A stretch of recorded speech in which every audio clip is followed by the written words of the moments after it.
পবিত্র তাফসীরুল কোরআন মাহফিলে অত্যন্ত শ্রদ্ধেভাজন সভাপতি মুআজ্জাজ মুকাররম উলামায়ে কেরাম, উপস্থিত সুধী মণ্ডলী,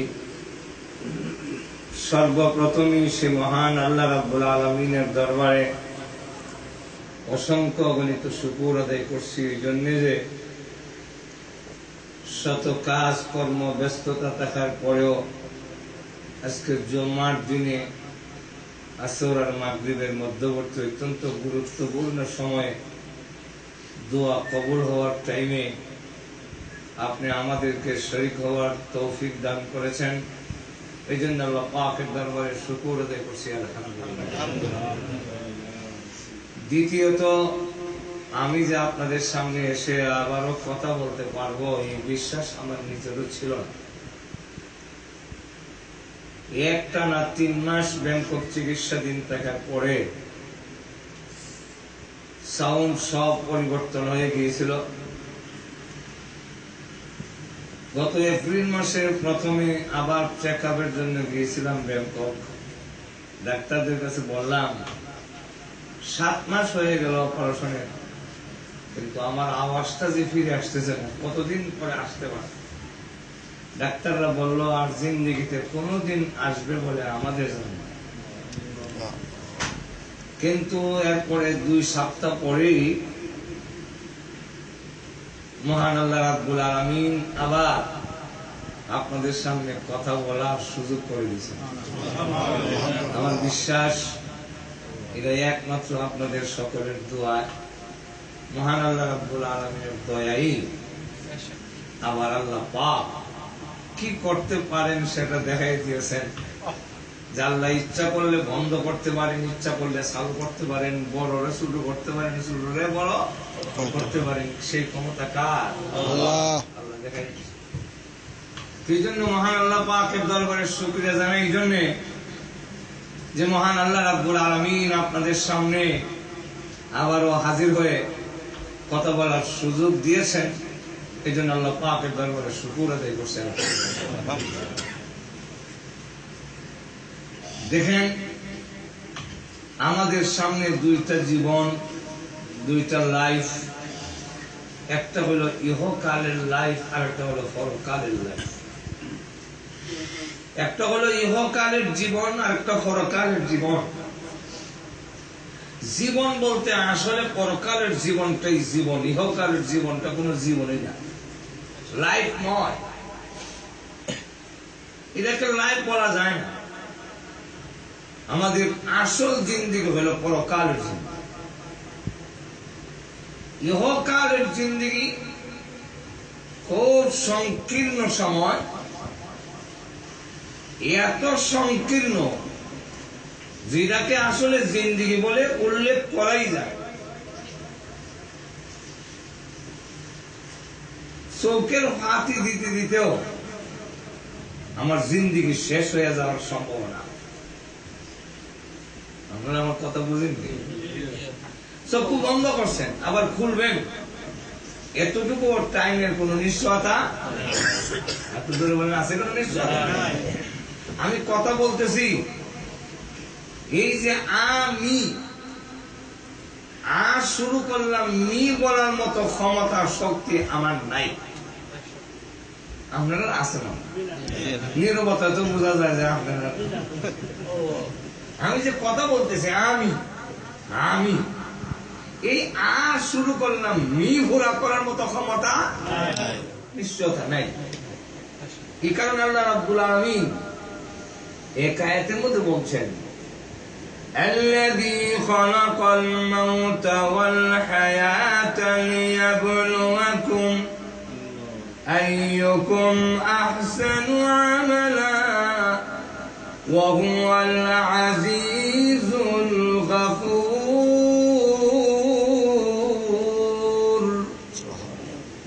الذي خلق الموت والحياة, সেই সত্তা যিনি সৃষ্টি করেছেন তোমাদের মরণ এবং জীবন। তো মরণটাকে আগে আনছেন, জীবনটাকে পরে নিলেন। বাহ্যিক দৃষ্টিতে এখানে প্রশ্ন হয় যে আমাদের ইহকালের মরণটা তো পরে, আগে তো আমি জীবন পাবো, তারপরে না মরতাম। তাহলে আল্লাহ পাক এখানে হায়াত আগে আনার কথা, মরণটাকে পরে নেওয়ার কথা। আল্লাযী খালাকাল মাউতা ওয়াল হায়াতা না বলে আল্লাযী খালাকাল হায়াতা ওয়াল মাউতা, এইভাবে হওয়ার কথা ছিল। যেটা আগে, এটা তো আগে বলবে। তো আমাদের লাইফ তো আগে, মরণটা পরে, লাইফের কথা আগে উল্লেখ করবেন। কিন্তু আল্লাহ এই উল্টা বললেন কেন? এর জবাব মুফাসসিরিন কেরাম অনেক দিয়েছেন। এর মধ্যে একটা জবাব হইল, আপনি আমি বলতেছি হায়াত আগে, মরণ হলো পরে। আল্লাহ তো তোমার হায়াত ধরেন নাই। আল্লাহ শুধু ইহকালের মরণটা দিচ্ছেন। এখানে যে হায়াত, এখানে যে লাইফের কথা বলা হচ্ছে, এই লাইফটা ইহকালের লাইফ নয়, এটা পরকালের লাইফ। আল্লাহ পরকালের হায়াত টানছেন, ইহকালের মরণ টানছেন। পরকালের হায়াত আছে, মরণ নাই, শুধু জিন্দিগি আছে, মরবেন না। আর ইহকালের জিন্দিগির বেঁচে থাকার নিশ্চয়তা নাই, কিন্তু মরণের নিশ্চয়তা আছে। আপনারা ঘুমায় আছেন কিছু যে আমাদের ইহকালের বেঁচে থাকার কোন নিশ্চয়তা, আর জোরে বলে আপনি আমাকে যদি আজরাইল হাত দেয়, পারমিশন লাগবে নাকি? বারাক ওবামা আমেরিকার প্রেসিডেন্ট, তাকেও যদি আজরাইল ধরে, অনুমতি নিয়ে আসতে হবে? কারো কাছ থেকে অনুমতি নেয় না। কিন্তু বিশ্বনবী বলে, আমার গায়ে হাত দিতে গেলে আমার পারমিশন, অনুমতি নিতে হবে। কিন্তু সেই নবী বলেন, নামাজের সালাম ফিরার জন্য মাথাটা ঘুরাইছে, আবার নামাজের সালাম ফিরাবার জন্য মাথা ঘুরাইতাম পারুম বলে আমি রসুলের বিশ্বাস। শুধু বলেন তাহলে ইহকালের জাকারিয়া রাহমাতুল্লাহ আলাইহি ওনার বুখারী ব্যাখ্যা গ্রন্থ তাকরীরে বুখারীর মধ্যে আছেন যে আমরা যে এক কানে আযান আর এক কানে ইকামত দেই, ছেলে হোক আর মেয়ে হোক, কেন? একটা কারণ উনি আনছেন যে এক কানে আযান আর এক কানে ইকামত দিয়ে পৃথিবীতে আসার পরে জানায়া দেওয়া হয়, প্রস্তুত থাকো, প্রস্তুত হও, জানাজা তোমার টাইম নেই। জানাজার নামাজে আযানও নাই, ইকামতও হুজুরে বলে, কারণ বলা যায় না কখন যে কোন দিক থেকে কোনটা চালু হয়ে যায়। আমরা এখন যে যুগে আছে, এই যুগে যে কখন কোন দিক থেকে কোনটা চালু হবে তার নিশ্চয়তা নাই। হুজুরে কম 1300 বৎসরের ভিতরে তারা 20 রেখাতের বিরুদ্ধে কোন বক্তব্য নেই। এখন তো 8 রেখাত নিয়ে দরাদরি করে।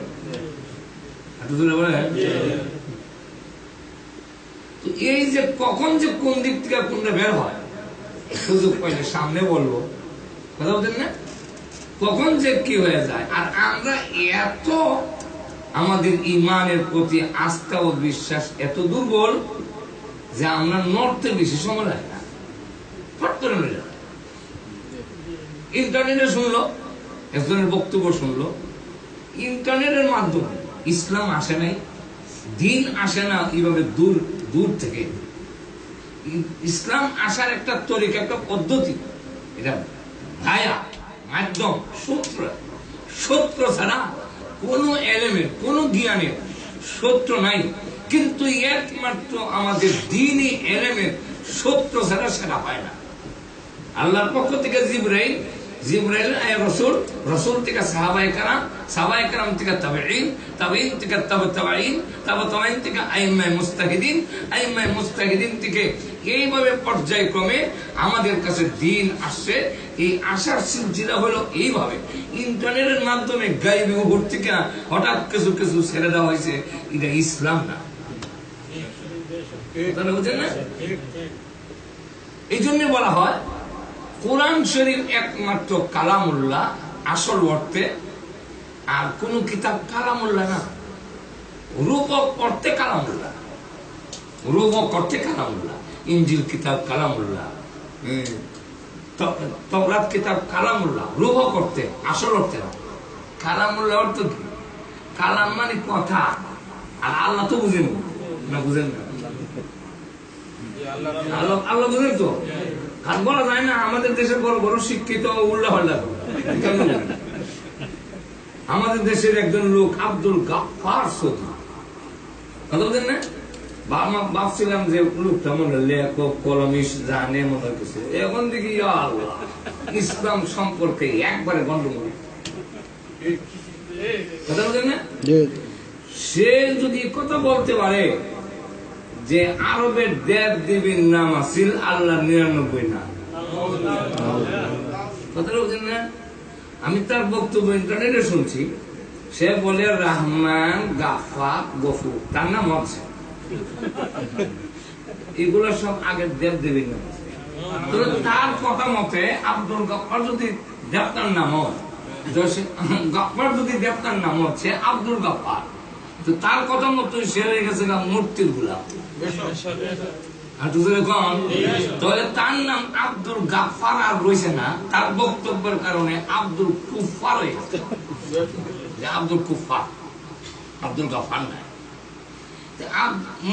অথচ মক্কার কাফেররা যখন রাসূলকে জিজ্ঞাসা করলো যে মুহাম্মদ, আমরা তো কোন মূর্তিরে রাখি, আমরা দেবতার নাম, একটার নাম লাত, একটার নাম মানাত, একটার নাম উজ্জা, বড় বড় মূর্তি, একটার নাম হুবল, তা আমরা ডাকি ইয়া লাত, ইয়া লাত, ইয়া মানাত, ইয়া উজ্জা, আপনার আল্লাহ কি বলেন?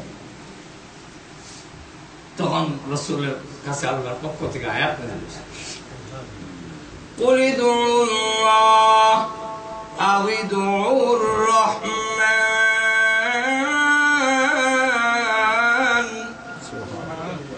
أيما تدعوا فله الأسماء الحسنى। রাসূল আপনি তাদেরকে বলে দিন, কুল, আপনি বলুন, কাকে? মক্কার মুশরিকদেরকে। কথা বলছেন না? মক্কার মুশরিকদেরকে বলুন, কি বলবো? যে তোমরা ডাকো আল্লাহ নামে অথবা রহমান নামে, অথবা আল্লাহর সুন্দর সুন্দর নাম আছে, যে কোন এক নাম ধরে। তো এই আয়াত নাযিল হয়েছে পরে মক্কার মুশরিকরা যদি আগ থেকে জানতো যে এইগুলা তার দেবদেবীর নাম, তো মুশরিকরা বলতো মাশাআল্লাহ, মুহাম্মদের কাছে যা জানলাম তো আমরা আগ থেকে আমরা মূর্তির নাম। কিন্তু এগুলা না বলে তারা বলে মাল রহমান, রহমান কি? এই নাম তো জীবনে শুনছি না। মক্কার মুশরিকরা কয় তাদের দেব দেবীর নাম রহমান হবে দূরের কথা, এই নাম জীবনও তারা শুনছে না আরব দেশে। আর গাফফার সৌদি কয় দেব দেবীর নাম আছে। চিন্তা করেন কি পরিমাণ মাথার তাসি। আল্লাহ সেই রহমানকে চিনাবার জন্যে, রহমানকে চিনাবার জন্যে একটা সূরা নাযিল করছে, বলে সেখানে আল্লাহ রাব্বুল আলামিন সবগুলো রহমানের ব্যাখ্যা সূরা রহমানের মধ্যে যা আছে। আর রহমান আল্লামাল কুরআন খালাকাল ইনসান, পরম করুণাময়। কে করুণাময়? পরম করুণাময় যে রহমান কে? আল্লাহ সিনায় আল্লামাল কুরআন, কুরআন যে তোমরা শিখাইছেন। খালাকাল ইনসান, রহমান কে? তোমার যিনি বানিয়েছেন তিনি রহমান। সুবহানাল্লাহ বলবেন না? আমাদের কে বানিয়েছেন? আল্লাহ। এইভাবে আল্লাহ রাব্বুল আলামিন পরিচয় করাচ্ছেন রহমান। রহমান চিন্তুই, তাহলে দেব দেবীর নাম কি গুলা হয়? এরপরে কোরআন শরীফ তো নাযিল হওয়ার আগেও লৌহে মাহফুজের মধ্যে কোরআন শরীফ সংরক্ষিত ছিল না? কোরআন শরীফ তো বহু আগে আল্লাহর কালাম হিসেবে সেখানে লিপিবদ্ধ লৌহে মাহফুজের মধ্যে। এখন লক্ষ্য করে দেখেন, আমি যে কথাটা আপনাদেরকে বোঝাতে চাচ্ছি সেটা হলো যে কালামুল্লাহ, আল্লাহর কথা একমাত্র কোরআন, একমাত্র। কেমনে? তাওরাত কি কিতাব কালামুল্লাহ না? না, রূপ করতে কালামুল্লাহ বলা হয়, কিন্তু হাকিকি অর্থে কালামুল্লাহ নয়। কেমনে? 30 এই যে ইনজিল, তাওরাত কিতাব তখতির মধ্যে লেখে সম্পূর্ণ কিতাব মুসা আলাইহিস সালামের কাছে কিতাব হিসাবে পেশ করো।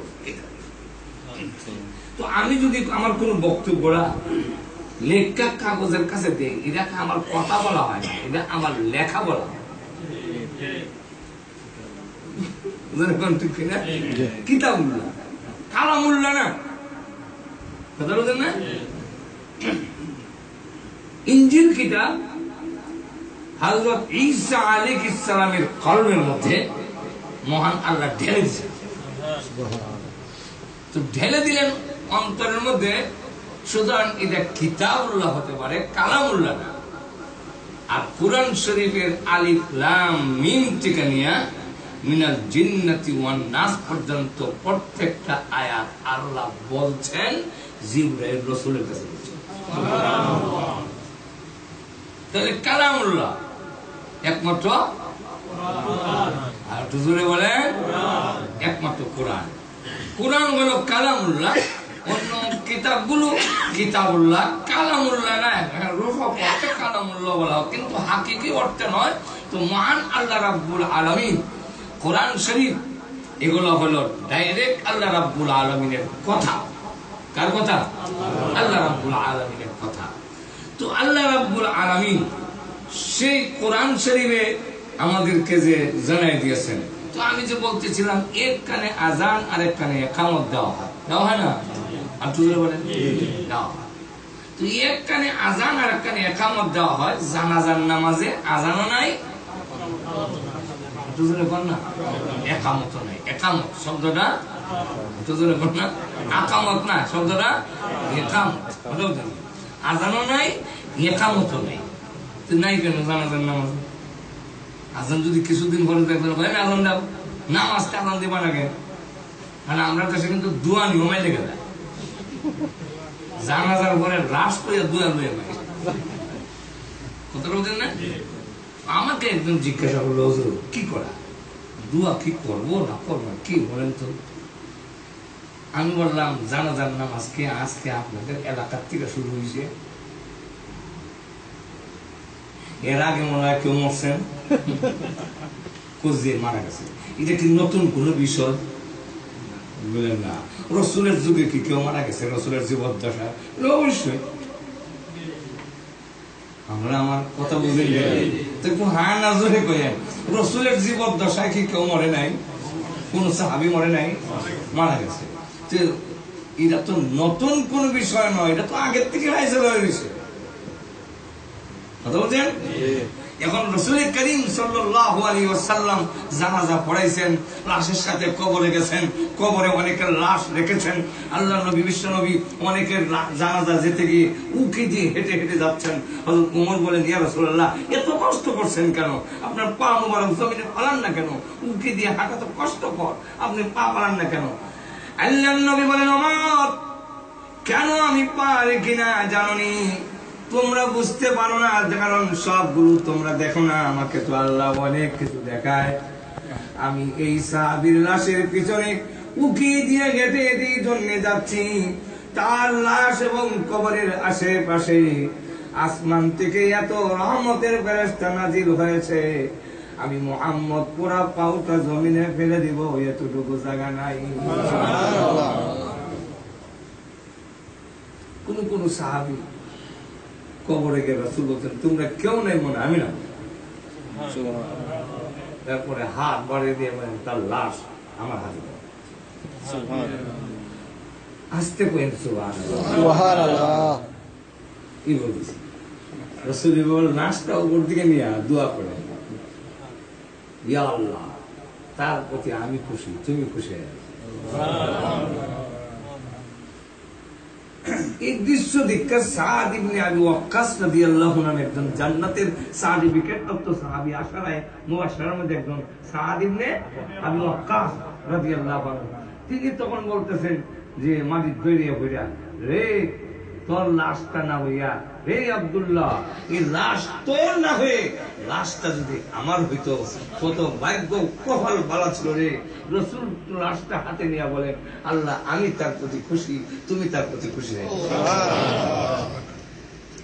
রসুলের জীবন দশায় যত জানাজা পড়াইছেন সবগুলো তো সংরক্ষিত। ইসলামের কোনো কিছু আর বাড়াইবার কমাইবার কোন অধিকার কোন মৌলবী সাহেবের নাই। আছে নাকি? বাড়াইবার ক্ষমতা নাই, চূড়ান্ত সিদ্ধান্ত হয়ে গেছে। ঠিক না? চূড়ান্ত সিদ্ধান্ত হয়ে আছে। এখন এই অবস্থায় রাসূল করিম সাল্লাল্লাহু আলাইহি ওয়াসাল্লাম জানাজার নামাজে এত বড় একটু গুরুত্বপূর্ণ যে দোয়া করতে হবে কি হবে না, এটার কোনো আমল শিক্ষা দিবেন না এরকম তো নয়। রাসূল তো এইটাও ফায়সালা করে দেখেছেন, যদি রাসূল জানাজা ওইটা কবরে রাখার মাঝখানে কোনো দোয়া করে দেন আমরা করবো, না করলে করবো না। কারণ তালাশ করে দেখা যায় বিশ্ব নবীর জিন্দিগিতে কোনদিন জানাজা হইয়া লাশ কবরে রাখার মাঝখানে কোন হাত উঠাইয়া দরকার। তাই এখন লক্ষ্য করে দেখেন, কিন্তু ইয়ার বড়িটা নিয়ে আমরা রেখে যাই, ঠিক না? আর খুব তাড়াতাড়ি আমরা লড়ে যাই, ইমান থেকে লড়ে যায়।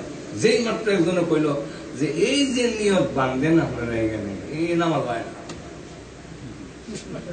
সঙ্গে সঙ্গে আপনি লড়ে গেলেন। কথা বলছেন না? আচ্ছা, আমি যদি আপনাকে বলি যে ফাঁসের সাথে ফোন মানবেন আপনারা? আর তো বাংলাদেশ থেকে এসে বলতেছে আপনারা মানবেন না? এই হুজুর তো বুখারী শরীফ পড়া, এই হুজুর যদি বলে ফাঁসের সাথে 15 মানবেন? হুজুর বলে কেন মানবেন না? ফাঁসের সাথে যে 12 হয় এটা আপনার কলমের মধ্যে একই হয়ে গেছে, সুতরাং এটা কেউ লড়াতে পারবে না। ঠিক তেমনি ভাবে ইমান যদি আমাদের ইয়াকিনের পর্যায়ে চলে যায়, পৃথিবীর কেউ আমাদের ইমান নাড়াইবার কথা নয়। কিন্তু আমরা হট করে নেড়ে যাই, হট করে। দাজ্জাল বিভিন্ন জনকে যখন বলবে, তিনি একজন মুমিনের কাছে গিয়ে বলবে আমি খোদা,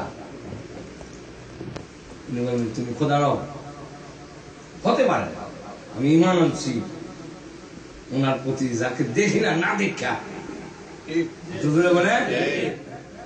আর প্রত্যেক বাতিলের একটা নিদর্শন দেখে নেয়, যে বাতিল কিছু আলামত থেকে যায়।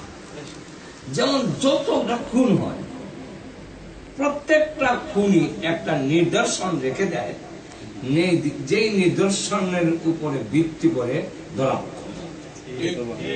খুন বেড়ে যায়। আর না হয় লক্ষ্য করে দেখেন, ইউসুফ আলাইহিস সালামের ভাইরা এত আকর্ষণ, এত বুদ্ধিজীবী হইয়া জামা রাশিদ তো মনে নেই।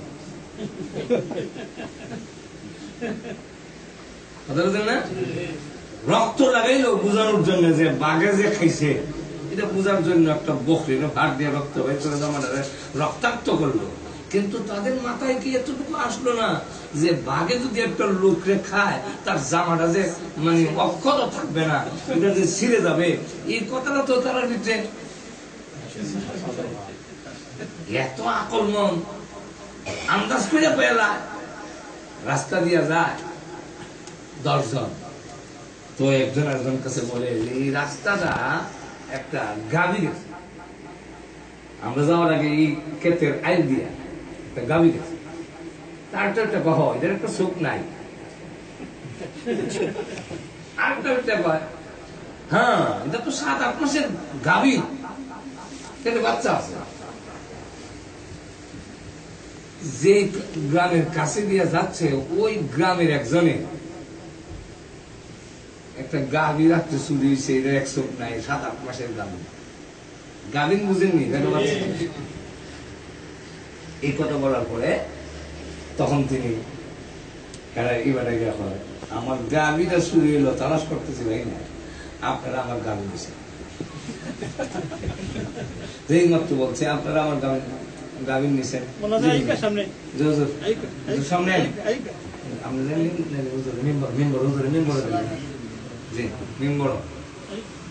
লক্ষ্য করে দেখেন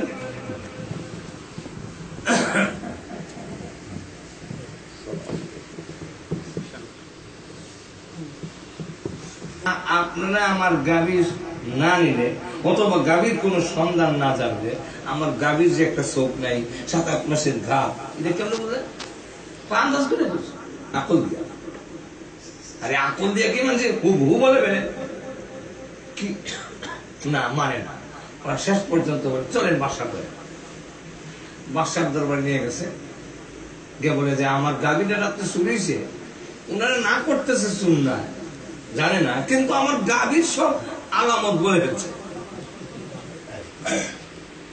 ঠিক আছে মেহমানকে খাওয়ান দাও মেহমানকে খাওয়ান দাও পরে বিচার করে তো পয়গম্বরের আওলাদ তো নাস্তা দিছে ওরা নাস্তা খায় বলে তো বাদশার জন্মের মধ্যে কিছু জন্মের দোষ আছে জন্মটা ঠিক আছে বাদশার দূর থেকে শুনছে তার জন্ম সম্বন্ধে কিছু কথা আছে এটা তারও জানা পরে রুটি যে বানায় তাও সে অসুস্থ সুস্থ নাই বাদশা ভাই তোমরা এটা কি করে বললে আন্দাজ করে বলছি কি কেমন আন্দাজ করে বলছো রুটি খাই কিন্তু প্রত্যেকটা রুটির মাঝখান কাঁচা থাকে এতে বোঝা যায় যে রুটি বানাইতেছে সে সুস্থ না অসুস্থ নাহলে রুটির মাঝখান যে কাঁচা থাকে বলতে পারে না খবর লাই দেখে ঠিকই আচ্ছা বাদশার যে জন্মের মাঝে কিছু জন্মের দোষ আছে এটা কেমন বুঝলে মেহমানের সাথে মেজবান খাওয়া এটা সব পয়গম্বরের সুন্নাত আমাদেরকে খাওয়ানো দিয়ে তুমি দূরে দূরে থাকো তোমার জন্মের মধ্যে কোনো ত্রুটি না থাকলে এই সুন্নাত থেকে দূরে থাকার কথা নয় আন্দাজ করে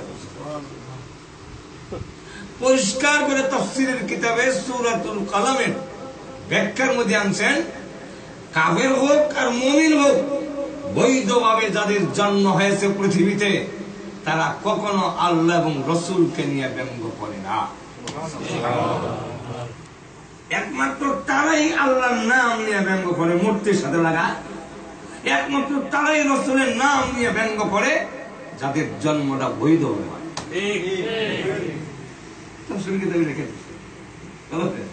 এখন যাক বললো যে সুন্নতকে তুমি অস্বীকার করে দূরে দূরে হাঁটো তুমি আমাদের কাছে আমার মেহমান আমরা এর লেগে আন্দাজ করে বসি যে জন্মের দোষ না থাকলে এগুলো হতে পারে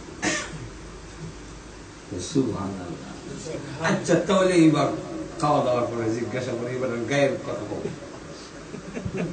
এটা গাই না হইয়া বলদত্ব হতে পারে কোনা বলদ না কি বলে বললে ঘাস আছে ঘাস যে খাইছে গায়ের খাওয়া একরকম বলদের খাওয়া গায়ে যখন খায় তখন দেখা যায় ঘাসের শুধু মাথাটা খায় আর বলদ যখন কামড় দেয় জাতা মারে একটা জাতা দিয়ে নিচে নিয়ে যায় দেখলাম ঘাসের শুধু মাথা খাওয়া এতে বোঝা গেল এই দিক দিয়ে গায়ে খাইয়ে গেছে বলদে খায় নাই আচ্ছা তো গাভীর যে এক চোখ নাই এটা বুঝলে কেমনে দুই দিকে ঘাস আছে আইলে একদিকে খাইয়ে গেছে আরেকদিকে 7-8 মাসের গাভীন কি করে বললে 4টা পায়ের দাগ আছে পিছনের 2টা পায়ের ডাবছে বেশি গর্ত হয়েছে বেশি এতে বোঝা যায় ফেরের ভিতরে মাল আছে এই জন্য বিষটা বাইরে